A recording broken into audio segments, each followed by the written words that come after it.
Allah knows, He has planned, He's in control, He knows what's happening, He knows all the negatives, He knows everything. If He wanted it, it wouldn't have happened. But it's Allah's test. I can't ask Him why. I can just say, oh Allah, help me. Help me in the situation you've put me in to be the best possible person I can be in a way that pleases you. When I leave the earth, I need to leave having sown the correct seed. That's my sadaqah jariyah. I'm going to go where? To Jannah, inshallah. This worldly life is not more than 70 years, 65 on average, between 60 and 70 according to one narration. Imagine, I'm going to be here for such a short time. And in that short time, what have I done? I created problems, I was a disaster, I loved gossip, I carried the tale from here to there, I loved seeing people fighting. That's not part of the ummah. You need to stop that. You need to make sure it's the opposite. I always tell people, do you want to talk about someone behind their backs? Say good things or keep quiet. It's a hadith. من كان يؤمن بالله واليوم الآخر فليقل خيرا أو ليصمت. For those who believe in Allah and the last day, they should say things that are good or remain silent. Why? The reason is you're being taken account of. Everything you're saying is written. It's done. You're going to see it in this world and the next perhaps. If you don't see much of it here, you'll see it there.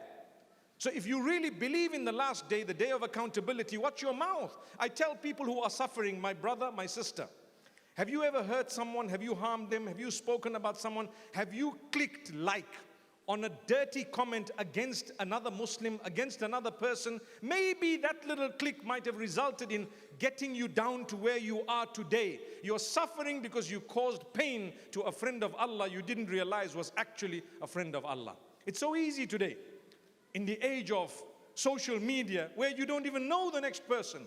But mashallah, you get enjoyment by doing what? By doing liking, forwarding, commenting, all negative things. Are you a believer? Do you really believe in Allah? These comments are coming to haunt you, man. Why do you want to do that? Say good things or keep quiet. Come on. Those good things will come back to benefit you. And they may solve the problem. Imagine you see someone doing something bad. Rather than going and multiplying the bad, if you know you can say a word or two that might help the situation in a positive way, do so.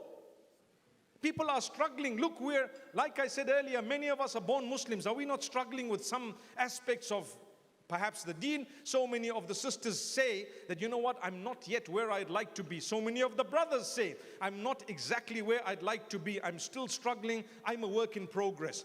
My brother, my sister, we are all a work in progress. So am I. I'm improving every day, I hope. And if I slide in a few things now and again, I ask Allah to strengthen me once again. Because that is Allah's gift to us. We're human beings. But Allah continues to send situations in our direction such that they remind us to turn to Him. Are you going to turn to Allah? Are you really going to turn to Allah? But when others are struggling in their faith, we are quick to say, you know what, you're astray. You know what, you're not good enough. There are people who revert to Islam, and suddenly we overwhelm them with, oh, you're not good enough and you're just lying and you're so on. And we don't realize the pain they go through having just found Allah from the Muslims themselves.